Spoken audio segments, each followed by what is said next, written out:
매일 꾸준히 하니까 뿌듯한 마음이 있죠. 이렇게 계속 쌓이면 20시간이 40시간이 되고 60시간, 80시간, 100시간, 200시간 이렇게 늘어나는 거야.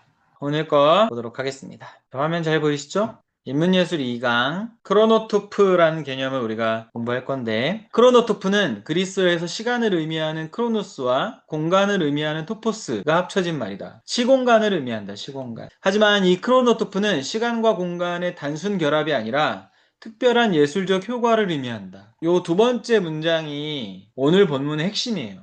그냥 단지 시간과 공간의 단순 결합이 아니라 특별한 예술적 의미를 가지고 있다. 예술적 효과를 나타내는 말이다. 그런 의미에서의 시공간이다, 이런 얘기야. 크로노토프라는 개념을 제시한 러시아의 바우치는 시간과 공간은 본질적으로 밀접한 관계를 가지고 있고 불가분의 관계를 맺고 있다. 문학작품에서는 이 시간과 공간이 융합되는데, 따라서 문학작품의 시간은 크로노토프야. 문학작품의 공간도 그냥 단지 공간이 아니라 크로노토프적인 공간이라고 이렇게 얘기할 수 있습니다. 왜냐하면 시간 단독으로 존재할 수 없거든요. 공간 단독으로 존재할 수 없거든요. 그건 융합된 상태로밖에 존재할 수가 없어요. 그러니까 불가분의 상태라고. 그래서 융합된 불가분의 상태로 어떤 예술적인 의미들을 만드는, 의미와 가치와 뭐 이런 것들을 끊임없이 생성해내는 그런 의미가, 그래서 이 두 번째 문장이 핵심이야. 크로노토프는 단순 결합이 아니라 어떤 특별한 예술적 의미를 담고 있다, 이런 얘기. 도대체 그럼 시간은 뭐고 공간은 뭐냐? 이게 크로노토프에서의 시간을 설명하는 방법인데요. 시간은 공간을 통해서 가시화된다. 공간은 시간의 흐름을 바탕으로 채워진다는. 공간은 단독으로 존재할 수 없어요. X축을 시간이라고 한다면 그 시간 위에 존재할 수 있는 거예요. 그리고 시간도 마찬가지예요. 시간은 단독으로는 자기를 보여줄 수가 없어요. 시각적으로 우리 눈에 보여지려면, 구현되려면 반드시 공간이 필요하다. 지금 여기 내 얼굴도, 얼굴이라는 영역이잖아요. 영역, 공간. 맞아? 근데 5살 병기 때는 귀염귀염하고 이제 피부도 좀 뽀얗고 뭐 이랬는데, 얘가 시간이라는 축 위에 있다 보니까 변화한단 말이야. 다시 말하면 시간이라는 축 위에 있어야 인식되는 거예요. 가시화될 수 있다. 일전에 너희들 운동 변화 이런 설명했었지. 그리스 철학에서 운동, 변화, 성장 다 같은 말이거든요. 반드시 시간이라는 축이 있어야, 왜냐면 우리가 운동을 경험하려면 시간이 있어야지. 만약에 시간이라는 하나의 축이 없다면 가시화되지 않기 때문에 우리는 경험할 수가 없어요. 그러니까 변화된 것, 성장한 것, 운동하는 것을 우리가 인지하려면 시간이라는 축 위에 있어야 된다. 공간 단독으로는 절대 자기를 드러낼 수가 없다. 이해 가시죠? 그러니까 시간이건 공간이건 단독으로 존재, 그러니까 융합된 상태로 의미를 생성해야 돼. 여기서는 이제 뭐 예술적 효과라고 이야기했지만, 의미는요, 시간 단독으로 또는 공간 단독으로는 어떤 의미도 만들어내지 못한다. 그래서 크로노토프라고 이야기한 거예요. 그래서 시공간은, 크로노토프는 완전한 하나의 완전체로 통합된 상태다.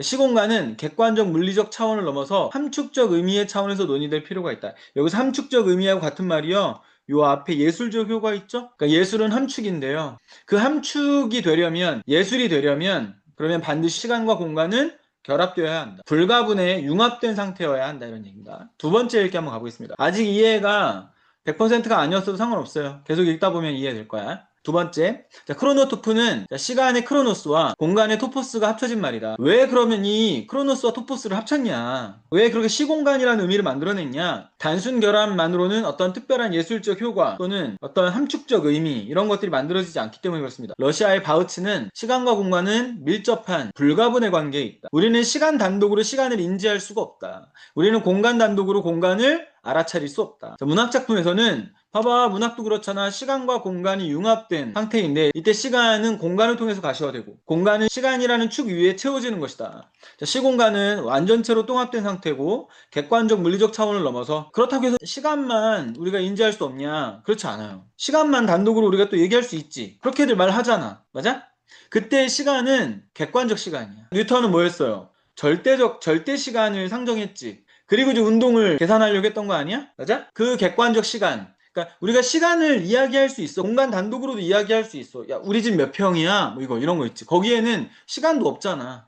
그런데 그게 우리 집이 되려면, 이거 내가 초등학교 1학년 때부터 살았어. 뭐 이런 거. 계속 살았어. 나 이 집에서 지금 10몇 년째 살고 있어. 그러니까 시간이라는 축 위에 있을 때, 그때 이제 의미를 획득하게 되는 거다, 이런 얘기야. 그러니까 공간이건 시간이건 단독으로도 우리가 말할 수 있고요. 그걸 단독으로 우리가 표현할 수도 있어. 그런데 그걸로 우리의 삶을 설명할 수는 없다고. 그게 우리 삶에 침투하려면 시간과 공간이 융합되어야 한다고. 이해가시죠? 그래서 시공간은요, 우리 삶으로 들어오는 시공간은 완전 통합 상태, 객관적 물리적 차원을 넘어서 함축적 의미, 그러니까 완전 통합, 함축적 의미, 예술적 효과 다 같은 말이야. 그런 차원에서 논의해야 한다. 크로노토프는 크로노스와 토포스가 합쳐진 시공간이라는 의미인데요. 특별한 예술적 효과를 의미한다. 바흐치는 시간과 공간은 밀접한 불가분의 관계라고 이야기하면서 문학 작품에 보면 시간과 공간이 융합된 상태로 존재한다고 이야기합니다. 시공간은 완전체로 통합된 상태고 함축적 의미 차원에서 논의되어야 한다 라고 주장했어요. 네 번째 읽기. 자, 크로노토프는 시공간을 의미하는데 특별한 예술적 효과를 의미한다. 바흐치는 이 시공간이 불가분의 관계에 있고 특히 문학에서는 융합, 완전체 상태를 의미한다. 우리는 그 상태에서 이걸 논의할 필요가 있다. 두 번째 단락 가보겠습니다. 바흐치는 이 크로노토프가 서사적 사건을 구체화하고 살이 붙게 하며 혈관에 피가 흐르도록 한다고 했다. 자, 서사가 내러티브거든요. 내러티브. 그러니까 이야기, 스토리텔링. 이게 서사거든요. 그걸 구체화하는 게 크로노토프야. 그러니까 다시 말하면 시간 단독으로 우리는 이야기를 할 수가 없어요. 2001년이 되고 2002년이 되고 3년이 되고 4년이 되고 5년이 되고 6년이 되고 7년이 되더니 8년이 되고 9년이 되고 2010년이 됐다. 이거 뭐야? 아무것도 없잖아. 1년 여름 충덕여고 1학년 3반 교실 윤병기가 문을 열고 걸어 들어온다. 이해 가시죠? 그러니까 다시 말하면 시간 단독으로 또는 공간 단독으로는 이야기를 서술할 수가 없어요. 걔네들이 완전히 합쳐져야 되는 거야. 통합된 상태, 융합된 상태여야 한다고. 우리는 서사를 그렇게 이해한다. 그러니까 아까도 얘기했지만 그냥 시간, 공간 단독으로 이야기할 수 있습니다. 그건 뉴턴적인 시공간이야. 그러니까 절대 시간, 절대 공간 아주 똑같지는 않지만 비슷하게 그렇게 이야기할 수 있어요. 그거는 서사 측면에서 봤을 때는요, 아무짝에도 쓸모가 없는 거야. 그걸로 이야기를 할 수가 없어요. 그래서 살이 붙게 하는 것, 혈관에 피가 흐르도록 하는 것, 사건을 구체화하는 것, 이게 바로 뭐다? 크로노토프다. 이 크로노토프가 시공간이 사건의 성격을 시각적으로 느끼게 하는 것이다. 시각적으로 느끼게 하는 게 이 공간이야. 그래서 바흐치는 이 크로노토프가 독자에게 사건이나 인물 또는 세상 이미지나 형상을 불러일으킬 수 있는 시간적, 공간적 표시물이 되어야 한다고 말했다. 말은 좀 어렵지만 두 번째, 세 번째 이렇게 보면서 조금 더 구체화해보세요. 스스로. 바흐치는 이 크로노토프가 사건을 구체화한다. 살이 붙게 한다. 피가 흐르도록 한다. 비로소 우리한테 이야기로 느껴지게 한다. 하나의 이야기가 우리 마음에 들어오게 한다. 이는 시공간이 사건을 시각적으로 느끼게 하는 것이다. 독자에게 사건이나 인물, 세상의 이미지, 형상을 불러일으킬 수 있도록 만든다. 그러니까 그러려면 시공간은 결합되어 있는 상태여야 한다고요. 단지 시간, 단지 공간, 시간 단독, 공간 단독으로 독자는 어떤 인물도 세상도 이미지도 어떤 사건도 이야기도 떠올릴 수 없다 이런 얘기예요. 세 번째, 크로노토프는 사건을 구체화하고 이는 시공간이 사건을 시각적으로 느끼게 하는 것을 의미한다. 그래서 독자에게 시공간적 표시물이 되어야 하는 것이다. 네 번째 읽기, 크로노토프는 사건을 구체화하고 시각적으로 느끼게 하는 것이다. 그래서 독자에게 크로노토프는 시공간적 표시물이 된다. 세 번째 단락 가보겠습니다. 예를 들면 2세기에서 6세기에 쓰인 그리스의 서사 이야기들을 보니까 거기는 모험의 시간과 광대한 낯선 공간, 그러니까 시간과 공간의 융합으로 되어 있더라 이거야. 납치, 탈출, 추격, 수색, 감금 이걸로 이루어져 있는 모험의 시간은 그리스, 페르시아, 이집트 이런 여러 나라 광대한 낯선 공간을 필요로 한다. 이 모험의 시간은요, 그냥 단지 그것이 모험의 시간만으로 독자한테 갈 수가 없어요. 가려면 뭐가 필요해? 공간이 필요하다고. 그러니까 납치를 했어. 그러면 납치해서 어디로 가야 될 거 아니야. 탈출을 해. 어딘가로 또 가야 될 거 아니야. 왔던 곳으로 다시 돌아가야 될 거 아니야. 그리고 그를 쫓아가. 추격해야 될 거 아니야. 공간이 필요한 거야. 이런 광대한 낯선 공간들이 필요한 거야. 이런 이야기, 이 납치, 탈출, 추격, 수생, 감금 이게 다 서사거든요. 이야기가 만들어지려면 이 모험의 시간이 반드시 광대한 낯선 공간과 결합되어야 한다고. 자, 그래서 모험의 시간이나 광대한 낯선 공간은 시공간의 특별한 성격을 나타낸다. 결합된다.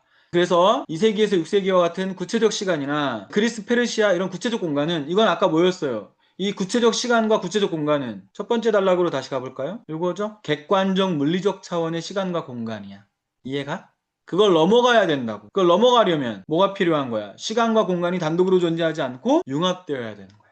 시간과 공간이요, 그냥 객관적으로 물리적으로 존재하잖아? 그러면 거기서는 어떤 서사도 만들어지지 않아. 그거는 계산을 할 수 있어. 뉴턴의 시간과 공간 얘기했잖아요. 절대 시간, 절대 공간이야. 거기는 어떤 서사도 안 담겨. 그게 시공간으로 결합될 때 이야기가 만들어지는 거라고. 자, 이어서 가볼게요. 일단 아직 첫 번째 얘기니까.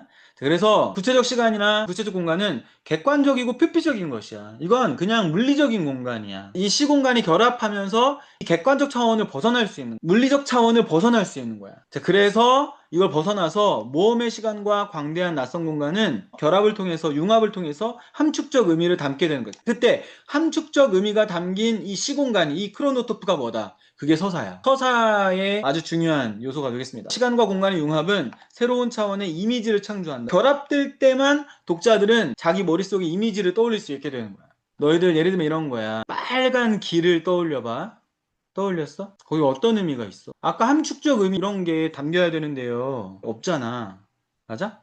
점점 길은 빨갛게 물들어가 의도치 않게 총격을 가했고 그의 머리에서 피가 쏟아져 나왔던 것이다. 어제 있었던 일이거든요. 알아요? 지금 두 번째 죽었어요. 군인들이 한 여자에게 실력을 막 행사하고 막 이렇게 위협하니까 그 남자가 이제 핸드폰으로 찍으면서 다가가서 이제 그 여자를 이렇게 도와주려고 했는데 군인이 이제 얘를 바닥에 눕히더니 손 뒤로 하고 이렇게 눕혀줬거든? 군인이 한 너댓 명 있었거든요? 그 사람 머리를 향해 총을 쏴버렸어요. 그냥 직사했어요. 지난주에는 한 여자가 차 타고 가고 있는데 검문 검색하다가 총으로 쏴서 죽였어요. 지금 미국에서 일어나는 일이야. 미네소타에서 일어나는 일이고요. 그냥 빨간 길 이것만 가지고는 그냥 이 공간만 가지고는 어떤 이야기도 만들 수가 없어. 그 위에 시간의 축을 따라서 어떤 이야기가 만들어져야 된다고. 무슨 말인지 알겠지? 아무튼 지금 미국 이상해요. 트럼프 이상해요. 한번 검색해봐. 충격적이에요. 요새 충격적인 일들이 많이 일어나요. 아무튼 이건 구체적 공간은 객관적, 표피적인 것에 불과하다. 얘가 결합해야 이 객관적 차원에서 표피에서 벗어나서 모험의 시간과 광대한 낯선 공간이 만나서 함축적 의미를 담게 되는 것이다. 또한 시간과 공간의 융합은 새로운 차원의 이미지를 창조한다. 그리고 이야기의 형체를 부여한다. 그런 힘을 가지게 있게 되니까 힘을 가지려면 시공간은 결합되어야 되는, 융합되어야 되는 겁니다. 이야기는 구체적인 모습과 의미를 가진 채로 독자한테 갈 수 있다. 이야기가 독자한테 가려면 얘는 결합되어야 되는 거야. 융합되어야 하는 겁니다. 두 번째 읽기 가볼까요? 자, 2세기에서 6세기에 쓰여진 그리스 로맨스의 크로노토프는 모험의 시간과 낯선 공간의 융합으로 이루어져 있다. 이 모험의 시간은 여러 나라를 포함한 낯선 공간이 필요하다. 그래야 이야기가 되는 거야. 자, 모험의 시간이나 낯선 공간은 시공간의 특별한 성격을 마침내 획득하고 이 6세기와 같은 구체적 시간이나 그리스 페르시아 같은 구체적 공간은 객관 표피에 불과하고요. 우리는 그냥 그 이야기 뭐 페르시아에서 있었던 일이야 이렇게 말할 때 페르시아는 그냥 공간, 표피에 불과하다고요. 물리적인 공간에 불과하다고. 그러니까 빨간 길 이것도 그냥 물리적인 공간에 불과하다고. 무슨 말 이해 가시죠? 그런데 결합하면 시공간이 결합하면 거기에 시간이라는 축이 더해지면 그러면 이 표피에서 벗어나서 객관적 차원에서 벗어나서 모험의 시간과 낯선 공간 같은 함축적 의미를 가지게 되는 것이다. 그래서 시공간의 융합은 새로운 차원의 이미지를 창조하면서 이야기의 형체를 부여한다. 그러니까 이야기가 마침내 드러나기 시작하는 거야. 너희들 아까 내가 빨간 길 떠올려봐 했을 때는요 아무런 이야기도 없어요. 거기에 시간이라는 축이 더해져야 마침내 이야기가 만들어지는 거라고. 그래서 구체적인 모습과 의미를 가지고 너희들한테 그 이야기가 전달됐잖아. 독자를 향해 갈 수 있다 이런 얘기입니다. 세 번째 읽기. 자, 이 6세기의 그리스에서 크로노토프는 모험의 시간과 낯선 공간의 융합으로 만들어졌다. 모험의 시간은 여러 나라 낯선 공간이 필요하다. 때 구체적 시간이나 구체적 공간은 객관 표피적인 것에 불과하다. 이게 결합하면서 객관적 차원을 벗어나게 되고 함축적 의미를 갖게 되는 것이다. 시공간의 융합은 새로운 차원의 이미지를 창조하면서 이야기에 마침내 형체를 부여하고 구체적인 모습과 의미를 가지고 전달될 수 있는 것이다. 네 번째 읽기. 자, 그리스의 크로노토프 모험의 시간은 낯선 공간이 필요하다. 구체적 시간 공간은 표피에 불과하고 얘네들이 결합할 때 마침내 함축적 의미를 갖게 되고 새로운 이미지를 창조하면서 형체를 부여받게 되고 구체적 의미를 가지고 마침내 전달되는 것이다. 네 번째 달라. 한편 이 크로노토프는 연극을 분석하는데도 용이하게 활용된다. 자, 소설이 전적으로 언어에 의존한다면 연극은 무대의 실현을 통해서 시공간을 시청각적으로 표현한다는 특성이 있기 때문에 연극의 크로노토프는 소설의 크로노토프와는 구별된다. 소설의 크로노토프는 내가 방금 이야기한 거야. 시간이 공간이 단독으로 존재해서는 이야기가 만들어지지 않는 거야. 그런데 이 소설과는 달리 연극은 또 다른 특징이 있다는 거야. 연극의 그럼 시공간은 뭐냐? 직접 표현하고 제시하는 명시적 시공간, 상징적 의미 차원에서 수용되는 함축적 시공간, 주관적 느낌의 차원에서 수용되는 심리적 시공간으로 나뉜다. 세 가지. 명시적, 함축적, 심리적 시공간이 된다. 한편 크로노토프는 연극 분석에 활용되는데 소설이 전적으로 언어에 의존한다면 연극은 무대에서 실현을 통해서 시공간을 시청각적으로 표현하는 특성이 있기 때문에 소설의 크로노토프와는 구별된다. 소설은 독자가 직접 다 만들어내야 되지만 내가 아까 빨간 길 이랬을 때요. 그 빨간이 저마다의 빨간이었을 거야. 그리고 길의 폭도 저마다의 폭이었을 거라고. 이게 전적으로 언어에 의존하는 소설 이야기, 그쵸? 그런 거라면 연극은요 어느 정도 바운더리가 정해지는 거예요. 명시적으로. 그래서 명시적 시공간이야. 그리고 이제 그것이 일정 그 틀 안에서 상징적으로 수용되는 거야. 함축적 시공간이라고 이야기합니다. 그럴 때 독자들이, 관객들이 그걸 통해서 만들어내는 심리적 시공간, 이렇게 얘기할 수 있습니다. 그래서 시청각적 표현 특성 때문에 소설의 크로노토프와는 구별되는데 연극의 시공간은 직접 표현하는 명시적 시공간, 상징적으로 수용되는 함축적 시공간, 주관적으로 수용되는 심리적 시공간으로 나뉜다. 세 번째. 한편 크로노토프는 연극 분석에 활용되는데요. 연극의 시공간은 시청각적으로 표현하는 특성이 있기 때문에 소설과는 구별된다. 그래서 연극의 시공간은 명시적, 함축적, 심리적 시공간으로 나뉜다. 네 번째. 한편 연극 분석에도 활용되는데 시청각적 표현 특성 때문에 연극에서의 시공간은 명시, 함축, 심리적 시공간으로 표현될 수 있다. 다시 설명하면 소설은 명시할 수 없어요. 물론 공간을 묘사할 수는 있습니다. 시간도 설명할 수 있어요. 그런데 그 설명이나 묘사를 보고 독자들이 떠올리는 건 제각각이라고. 그냥 빨간 길 이랬을 때 그 길이 얼마나 긴지 폭이 얼마나인지 저마다 다 각자 떠올리는 게 다르다고. 근데 연극은 어때요? 여기 있는 사람들이 연극을 지금 보고 있어. 그러면 그 공간은 어쨌거나 명시가 된 거란 말이야. 다른 빨간색을 떠올리지 않아요. 이해가요?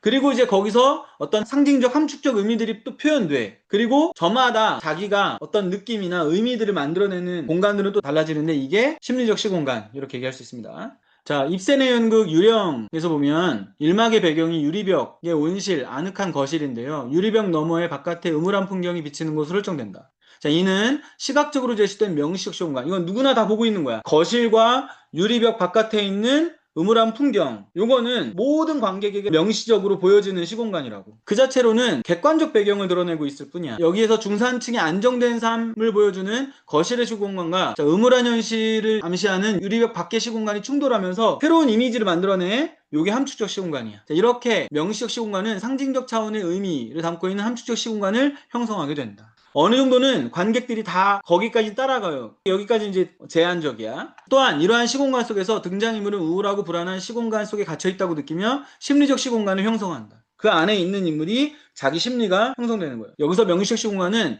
관객이 시청각을 통해 있는 그대로 받아들이는 게 명시적 시공간이야.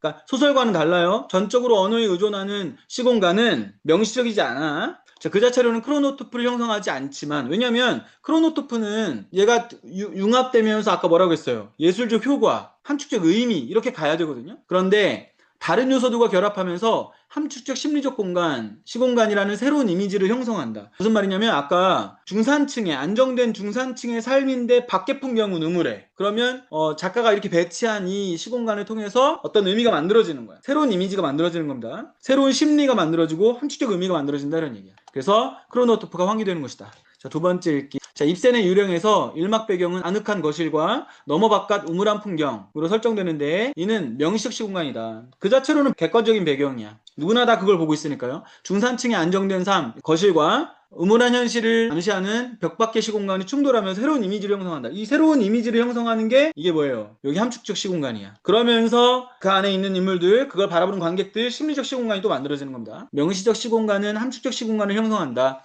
또한 이러한 시공간 속에서 등장인물은 우울하고 불안한 시공간 속에 있다고 느낀다. 심리적 시공간이 형성되는 것이다. 명시적 시공간은 관객이 있는 그대로 받아들이는 것. 자, 크로노토프를 형성하지 않지만 다른 요소들과 결합될 때 함축적 심리적 시공간, 새로운 이미지를 형성하게 된다. 세 번째 읽기. 자, 입센 유령에서 일막 배경은 거실, 너머 바깥 풍경 비치는 설정인데요. 명시적 시공간 그 자체로는 객관적 배경일 뿐이지만 중산층 거실 시공간과 음울한 현실, 밖의 시공간이 충돌하면서 새로운 이미지가 만들어진다. 이렇게 명시적 시공간은 함축적 시공간을 형성하게 된다. 또한 인물은 우울하고 불안한 심리 공간이 만들어집니다. 그래서 심리적 시공간이 형성되는데 명시적 시공간은 크로노토프를 형성하지 않지만 다른 요소와 결합할 때 함축적 심리적 시공간이라는 새로운 이미지를 형성하게 된다. 입센 유령의 배경 설정.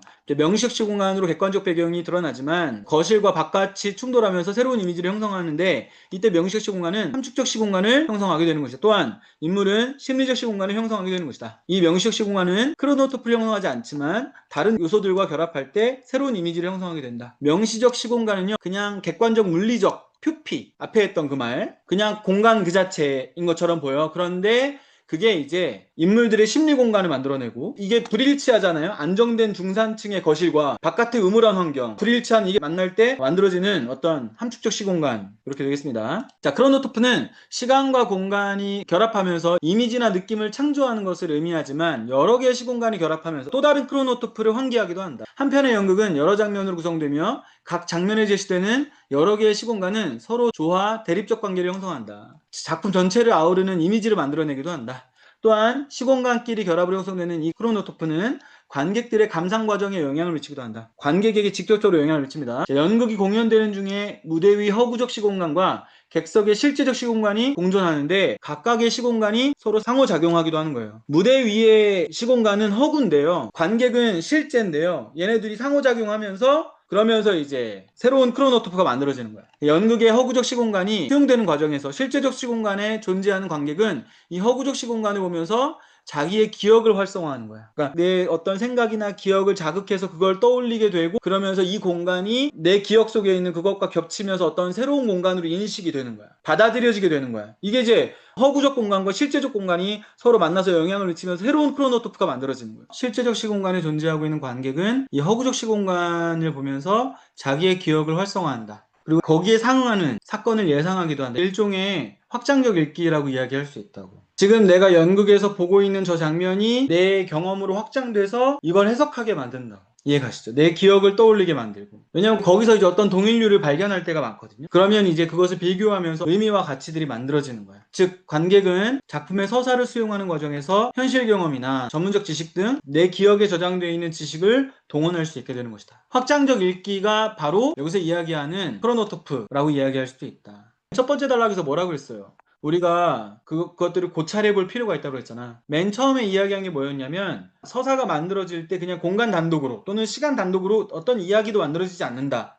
뭐 굳이 이야기하자면 소설의 이야기의 크로노토프고요. 근데 연극의 크로노토프는 이런 특징이 있다. 명시적, 함축적, 심리적 시공간. 그런데 이 크로노토프는 여러 개의 시공간이 겹쳐지면서 이제 막 그렇게 창조가 되는 거다. 의미와 담론들이 만들어지는 거다, 이런 얘기예요. 이해가시죠? 근데 거기에 익숙해지려면 뭐 해야 되냐면 써야 돼. 쓰고 말하고 표현해야 돼. 이해가시죠? 그렇다. 두 번째 읽기 가보겠습니다. 크로노토프는 시공간의 결합. 그래서 그걸 통해서 이미지나 느낌, 상징을 창조하는 것이다. 그런데 여러 시공간이 결합하면서 크로노토프가 환기되기도 한다. 한편의 연극의 각 장면에 제시되는 여러 시공간은 서로 조화를 이루거나 대립관계를 형성하는데 작품 전체를 아우르는 이미지를 만들어내는데, 시공간끼리의 결합으로 형성되는 이 크로노토프는 관객들의 감상 과정에 영향을 미치기도 한다. 그래서 공연 중에 무대 위 허구적 시공간과 객석 실제적 시공간이 공존하고 있는데 각각의 시공간이 상호작용하면서 연극의 허구적 시공간이 실제적 시공간에 있는 이 관객에게 자신의 기억을 활성화하게 한다. 그래서 그에 상응하는 사건을 예상하기도 한다. 자, 즉 관객은 서사를 수용하는 과정에서 자기 기억에 저장되어 있는 지식을 동원할 수 있게 되는 것이다. 세 번째, 여러 시공간이 결합하면서 크로노토프를 환기하는데 연극 각 장면에서 여러 시공간은 서로 조화를 이루거나 대립관계를 형성할 수 있는데 작품 전체 이미지를 만들어낼 수 있다. 시공간끼리 결합을 형성되는 이 크로노토프는 감상에 영향을 미치기도 한다. 공연 중에 무대 허구와 객석 실제, 각각의 시공간이 서로 상호작용하면서 허구적 시공간이 실제적 시공간에 영향을 미쳐서 관객은 자기 기억을 활성화하고 어떤 사건을 예상하기도 한다. 떠올리기도 한다. 자, 즉 서사를 수용하는 과정에서 자기 기억과 지식을 동원하게 되는 것이다. 여러 시공간이 결합하면서 크로노토프로 환기하는데, 연극의 여러 시공간은 조화를 이루거나 대립을 이루기도 하는데 작품 전체 이미지를 만들어내는 시공간의 결합을 형성되는 이 크로노토프는 감상에 영향을 미치기도 한다. 무대와 객석 각각의 시공간이 상호작용하는 것인데 허구적 시공간이 수용되는 과정에서 실제적 시공간에 있는 관객이 자기 기억을 활성화하고 사건을 예상할 수 있게 되는 것이다. 서사를 수용하는 과정에서 자기 지식이 동원되는 것이다. 기억이 동원되는 것이다. 그래서 큰 틀에서는요, 확장적 읽기라고 할 수 있어요. 그 확장적 읽기를 뭐라고 할 수 있어? 심층적 차원에서의 크로노토프, 이렇게 얘기할 수 있어. 크로노토프의 가장 기본적인 건 뭐냐면 시간과 공간이 결합하면서 서사가 만들어지는 것, 이야기가 만들어지는 것. 그 다음에 뭐예요? 이거는 소설에서의 이야기에서의 크로노토프고 연극에서의 크로노토프. 그러면서 이제 이게 무대 위 허구와 관객석에서의 실제 공간에 감상되고 수용되는 과정에서 관객들이 자기 나름대로 무언가를 어떤 이미지를 떠올리게 될 때 거기까지 확장되는 거야. 이해 가시죠? 그리고 그걸 잘하는 사람이 더 많은 담론과 가치들을 생성해낼 수 있게 되는 거야. 그런 사람들이 창의적인 거야. 창의적인 게요, 세상에는 없는 새로운 것이라고 생각하기 쉽지만 그렇지 않아. 이것과 이것 사이에 어떤 차이점 이런 것들을 발견해서 그것들을 비교하면서 자기 이야기를 풀어내기 시작하는 거예요. 내가 여러분한테 계속 보여주는 것도 그런 확장적 읽기도 사실은 이것에 불과해요. 알겠지? 오늘 질문도 사실 약간 난해할 수 있어요. 어려울 수 있는데 잘 안 되는 사람들은 좀 여러 번 읽어보세요. 내가 지금 계속 한두 세 채널에다가 올리고 있거든? 듣다 보면 계속 반복해서 보다 보면 이해가 되는 순간이 와. 그리고 이제 혹시 이해가 잘 안 되면 와서 질문하세요. 다음 주에 계약이잖아요. 그죠? 여러분 오늘 고생 많았고요. 시간 많이 넘겨서 미안합니다. 내일 만나요. 안녕. 수고했습니다.